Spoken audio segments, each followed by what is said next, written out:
Cleveland. Call the Alan Cox Show. Thanks for turning me on and allowing me to spend this time with you. I hope I can turn you on. 216-578-1007 or 1-800-34. He was worried that he was going to die early in a car crash, and that's precisely what happened. To me, it was very reminiscent of Poundcake's mom now taking highways. How'd all the moving go? I missed it yesterday. Oh, how did the moving go? Oh. Did you hear his voice? Oh, how did the moving go? What? Can you guys hear me on there? Sorry. I mean, yeah, it was, I said it was awful. It was a nightmare.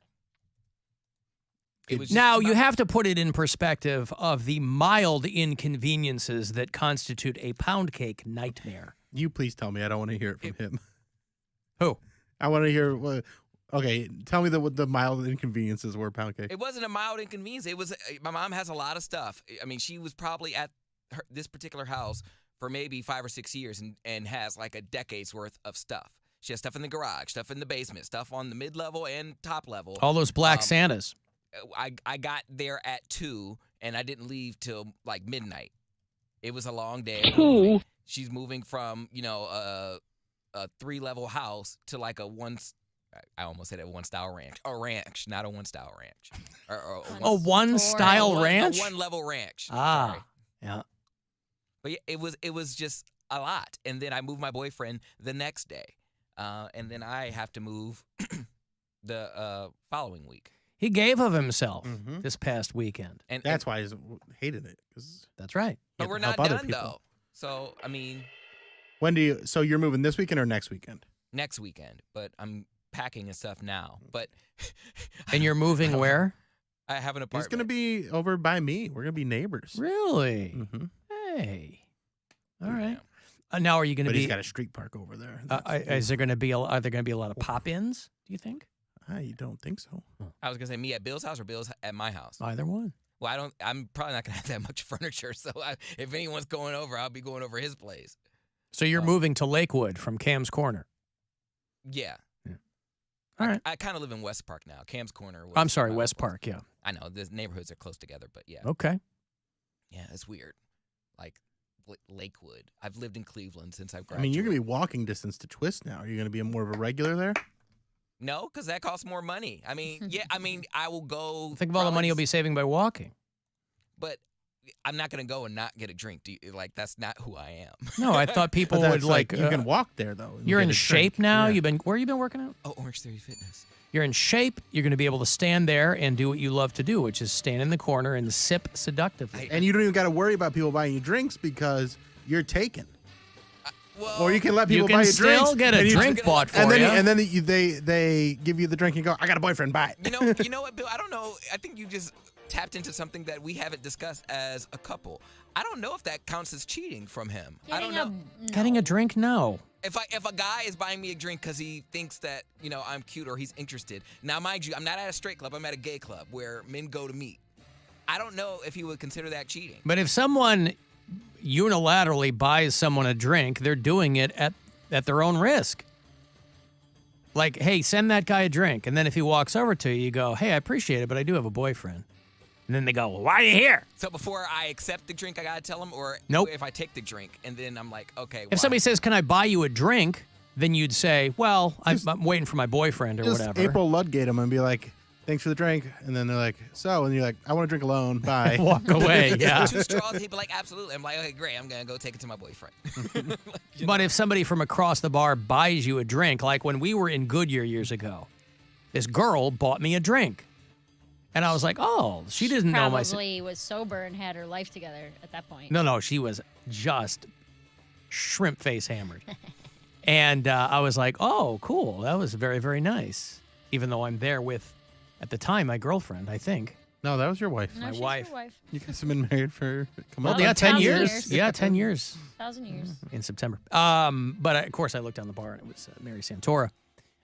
Now, it didn't make it any less nice. You're welcome. But the threesome later on was very awkward. It was a little strange, but I wasn't an employee at that time. True. So what are you going to do? True.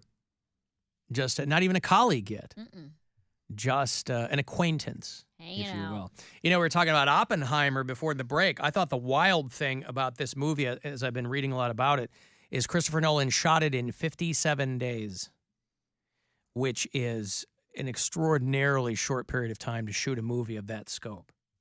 But that's right, because considering the runtime is about 56 days. Right, because this guy runs around like he's running his own camera, and he doesn't even have like a video village back there. You know, he's shooting all this stuff himself, and he's like, okay, we got it. But this past weekend, we were clicking around on Disney Plus I'm like, I can't. My daughter and I watch a lot of Simpsons, but even I can kind of get, burned out on it. So I put on Raiders of the Lost Ark because all the Indiana Jones stuff is on Disney Plus. And I go, I haven't seen Raiders of the Lost Ark in a long, long time. And so the three of us watched it. And I forgot how much I remember of that movie because I saw it in the theater and I was a kid. I was probably 10. And then I've probably seen it one time past that, maybe twice. But in 40 years, I haven't, Raiders of the Lost Ark is such a goddamn good movie. It's a great movie. It's so good. Gesundheit. Yeah. And my daughter enjoyed it too. The face melting was good and the whole bit. But what a great movie. It's so much fun. And there's just I haven't seen, you went to see the new one. You went to No, see I the haven't Dial seen- of, no, I I thought you haven't did. seen the Dial of Destiny, no. All right. I haven't, no. I would like to. I heard it's okay.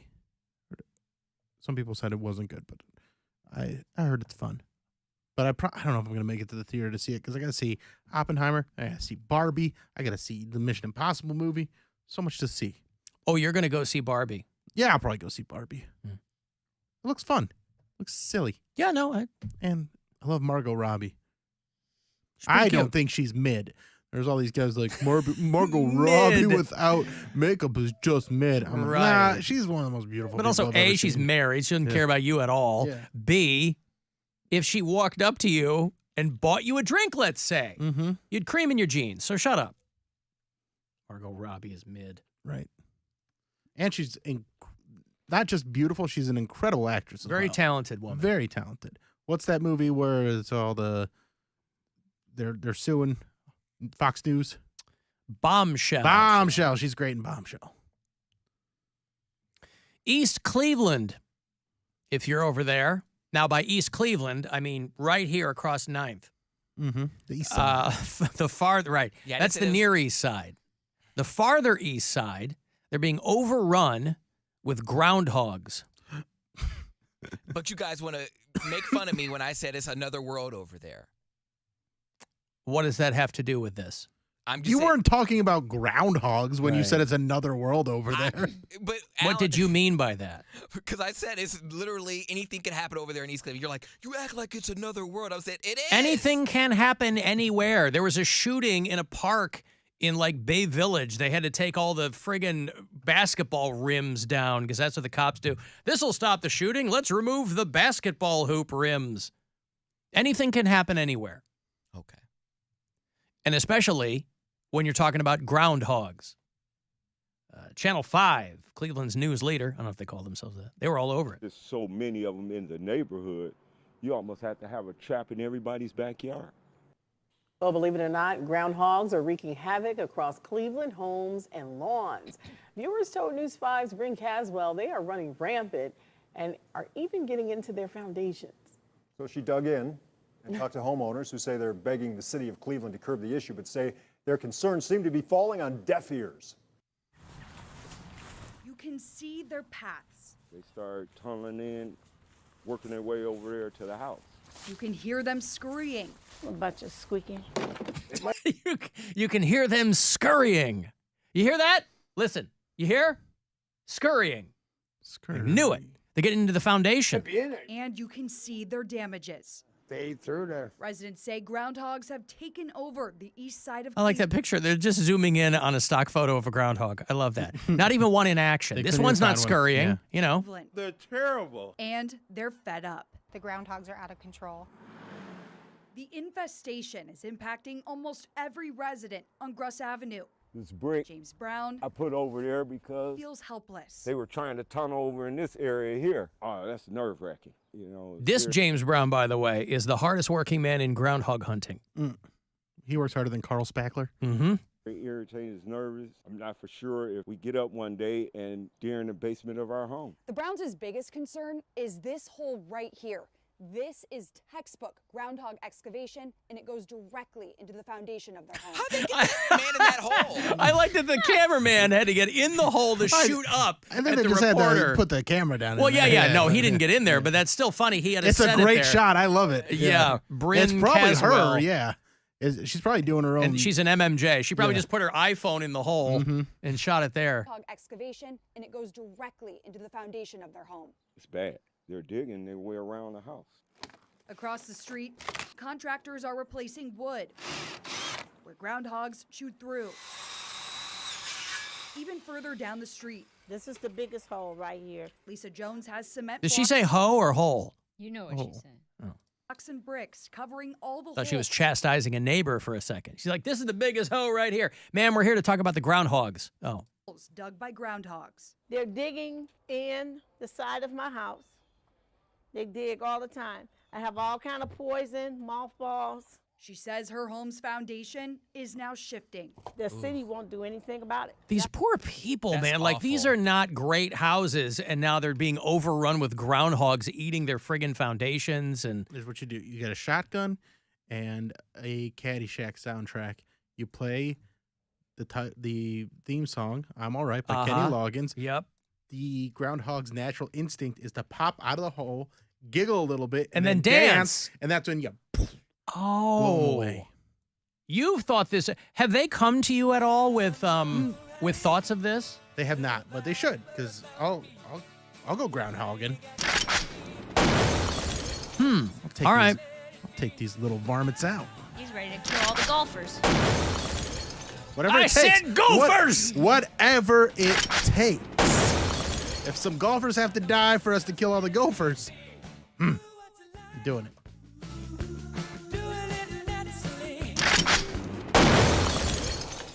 Hey, Craig. That song sucks. Hey guys, Sure hate does. the show. Hi. What's up, Craig? Hey, Bill was talking about wanting to see the Barbie movie. I saw a screening last night of it, and it was really for you. I was waiting for that sound clip. It was actually really good. No, it looks very entertaining. I mean, the cast is good except for Michael Cera. And, I mean, it looks very... Is it long? Is it mercifully short? I mean, Will Ferrell, I guess, is in it, right? Well, I think it's about 2 hours long. Believe it or not, Michael Cera kind of steals the show a little bit. Yeah, I believe it. And it's, without saying what it's about because it gives away, it's kind of like the Lego movie where, you think you're just going to see a movie about Legos, but it's a different level of, like, self-awareness, and it's very meta. It makes fun of its own creation. Well, it would have to, right? I mean, Greta Gerwig directed it, and she's usually doing, like, female empowerment movies. So it's probably... they probably didn't have any other choice than to do it like that, to make it interesting. Oh, it's definitely a female empowerment movie, but I didn't find it to be like woke or like anti-male or ultra-feminist. I just thought it was kind of an honest observation of what it's like to be a woman in the real world. Right. Well, no, So I mean, think it's good. sounds It's nice. already the advanced screenings are all real positive. If you put Barbie in a Google search, it all goes pink, and there's like pink glitter that comes up, and so. Well, in that case, I don't know if I have to see it because I already know about the inequality of the sexes because I'm friends with a gay man. That's right. And We no know the one best. knows more about the inequality of the sexes than a gay man. So we've already got Poundcake on the case, Craig. Oh, there you go. He's our I own- took my 17-year-old daughter. She loved it too. Yeah, they really I did don't say know, it's for everyone. Like, kids are gonna like it, adults are gonna like it. I'm excited to see it. Greta Right. Gerwig makes great films. I think she's good. Yeah. Is it a Margot PG Robbie- movie or PG-13?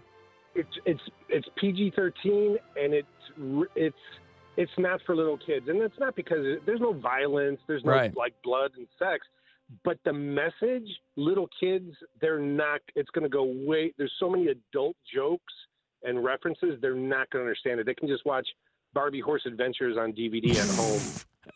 All right. Well, see, Craig not only pointing us in the right direction, but giving us a positive suggestion for the little kids. An alternate. like I said, it's like Lego Movie and like how 21 Jump Street. It's like it knows what it is and just rolls with it, and that's what I took from the movie. But it's a very positive movie, and it's hilarious actually. Okay, cool. Thank you, Craig. There's 2 pink thumbs up from Craig. Oh, Michael Sarah. What, Poundcake? No, I said I hope those are thumbs. I was saying I was annoyed that they cast Ryan Gosling as Ken because growing up, Ken had brown hair, like he was like a brunette, and they gave him blonde hair. Well, they could have dyed it, so I guess it's not bad casting. It's just the image of Ken was completely different growing up, and I think they just were so hung up on the whole blonde theme that they were like, "Oh, Ryan Gosling will be perfect." Any type of like dream movie where there's like women idolize a man, like he was in The Notebook or La La Land or whatever. He's so good looking. God damn, is he a good looking dude? Hollywood is full of good looking guys, but I like that though. But Ryan he is Gosling, typecast as the good looking guy. He's the good because looking he's guy, really good looking. But he's not like model chiseled good looking. Like Paul Giamatti. Paul Giamatti has never been typecast as the good looking guy. The top 3 hits for like the top 3. Up. The top 3 Hollywood male actors, if you want to get like a hot guy, it's Ryan Gosling, Zac Efron, and Ryan Reynolds. Those top 3. If you need, only one of them can act. All of them can act. False. Rhea Perlman is in the Barbie. What Barbie is she? Oh my God. Probably Aunt Madge. She's the trash can they throw the box away into. Alan Michael Sarah's character in the movie is named Alan. Well, don't just beat Also, all. like, I remember Great. there being blonde Kens. Like, Yeah. my sister had blonde Ken. Also, Cody, what I'm saying is, yes, he's good looking, but he's not like Abercrombie model, chiseled. Yes, he square, is. He does not have the same jawline. Yes. And, no, he does not. Remember Stupid Punch Drunk Love with Emma Stone where he takes his shirt off? Yeah, I mean, he's muscular, but what I'm trying to say is, he's the perfect adaptation of the dream male. The abs, the hair, the face, the jawline. And that all makes you mad? Why? It doesn't make me mad. My image of Ken was just different. It's not that he would be wrong for that role. You think they should have given him brown hair? Yes, because that's the Ken that I grew up on. And Barbie, there's a lot of different Barbies, but the one that everyone knows was the white blonde one. that's the Barbie. But there's dark skinned Barbies. There's brown hair Barbies. There's a bunch of different Barbies. So Those all have different names. That's like Skipper and Kelly. So you're and saying they're not as good as the Barbie? I'm saying they're not Barbie. All the They're girls Barbie have different- brand dolls, Yeah. but not named Barbie. She is Barbie, and then there's Kelly and Skipper, and Well, they then- all have a bunch of different names. Then why is Ken, Rachel. no matter what color his hair is, he's still Ken? That I don't know. I would assume that the Ken dolls had different names too, right? More than one guy can be Ken. Well, You can have more than one guy named Ken. I'm with the dark-haired Ken. That's what I want. That's what I grew up on. And why are these people? Why is Hollywood steady trying to ruin my childhood? Ryan Gosling is one of the You many. ruined your childhood. By the way, if your childhood is defined by the lineup of Barbie dolls, you might have to First Ariel, and now this. take a closer look. Probably also a movie with a ton of cameos in it too, Yeah. which I guess is fun for some people. I wonder if Oppenheimer's going to make a cameo. Hey, I'm Jim Bob Oppenheimer. Pleased to meet you, Barbie. We're working on. You're in the real world now. This is called a nuclear bomb. Where'd I put that plutonium? Yeah. All right, let me break here. I'll have. Oh, you want to join us? We announced it yesterday. The return of the Alan Cox Show cruise, Captain Fun's floating Fandango. We're going out the end of August, 26th, out on board the Nautica Queen. Going to hang out for the afternoon on the lake. We haven't done it in a few years. If you want to join us for the return, I will have a couple of passes for you after the break. And then 3:30, next chance for you to grab $1,000. Next keyword for you to get some money from the Buzzard bookie. The Alan Cox Show. On our free iHeartRadio app and your favorite smart device. Just